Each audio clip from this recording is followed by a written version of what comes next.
Deep in the shadows, I know it's hard to put one foot in front of the other.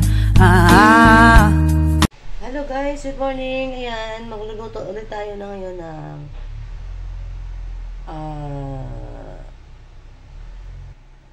adobong baboy na may chicken na may hard-boiled egg.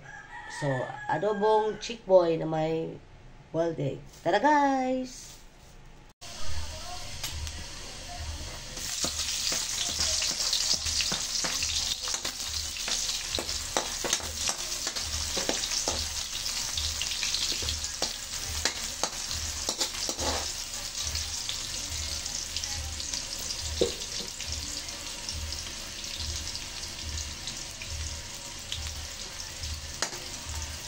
Yung kawali ko guys. Ang puti na kawali ko guys, nagiging ano na. Nagiging itim. Yan, sa ano yan eh, sa may, nagpakulo ako ng, naglaga ako ng itlog dyan. Tapos, ganyan ang itsura. Pangis pala pag kumukulo ang tubig sa kawali.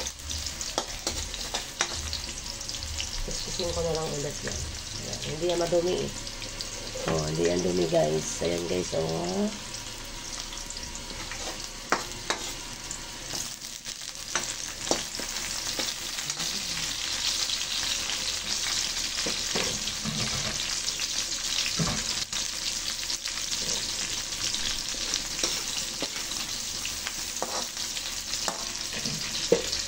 Ito yung ating kainin.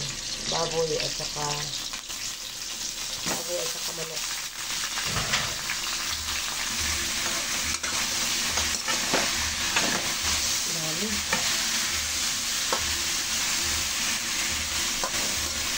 Nagamihan ko na kasi ako naman yan araw-araw. Pero alam ko may pupunta ngayon kaya damihan ko na. Lagyan natin ng black pepper. Punta si George Adventure. Shout out. And yung kapatid kong nasa Dasma pupunta rin. Natin naman sarap.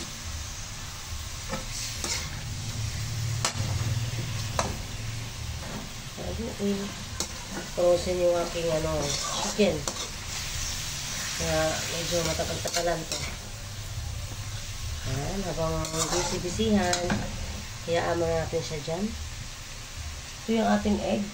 Hard-boiled egg. Pasensya na sa ating visitors. Kasi now lang sila nagsabi na pupunta. So, hindi tayo nakapaghanda. Char. Yan, takpan muna natin. At wait tayo sa ating update. Alright. Update. Ayan. Nasangkot siya na siya guys. Nalusaw na yung yellow. Kasi frozen yung ating chicken. Pero yung pork hindi naman na siya frozen. Nilabas ko na to. Binaba ko na. Habang naglalaba ko kagabi. Alright. Lagyan na natin siya ng toyo. Toyo. Oh my God. Sorry. Ayan. Bayan. Ayan, toyo. Lagyan natin ng suka. Para may kunting asin. Gusto na panganay ko yung adobo na maasin. Maramdaman niya yung asin. Alright. Halo-halo. Hanggat sa mahilo. Alright.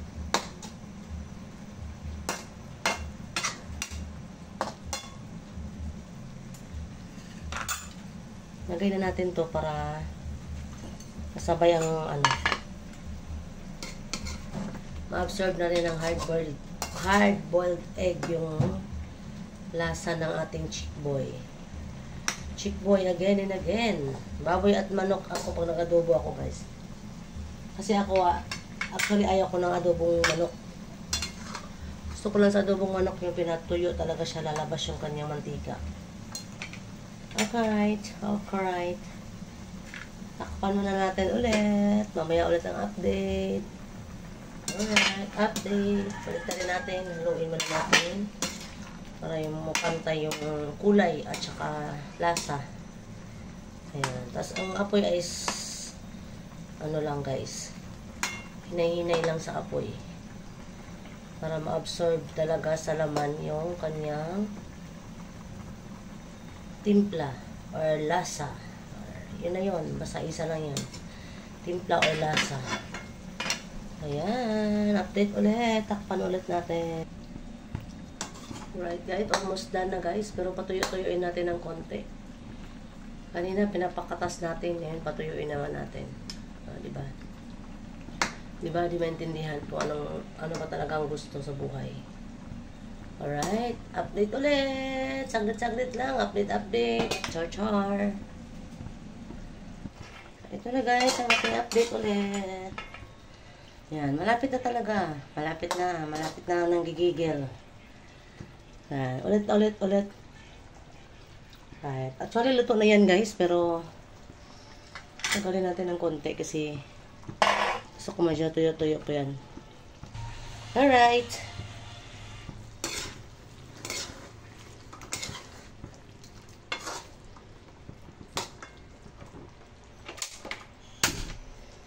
Kailangan ng medyo lakasan ko na yung apoy kasi malambot naman na yung mga karne.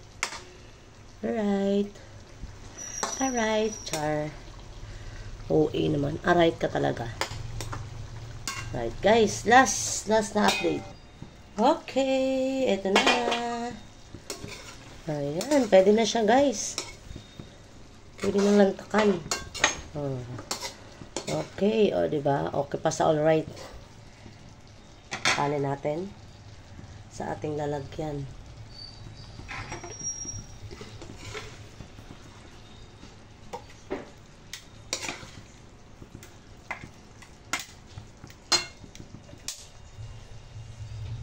Okay guys, ayan na po ang ating final countdown, final product ng ating adobong chicken at baboy na may hard-boiled egg. Ayan, thank you guys. Always support sa aking channel, Marchie Vlog. Bye-bye. God bless.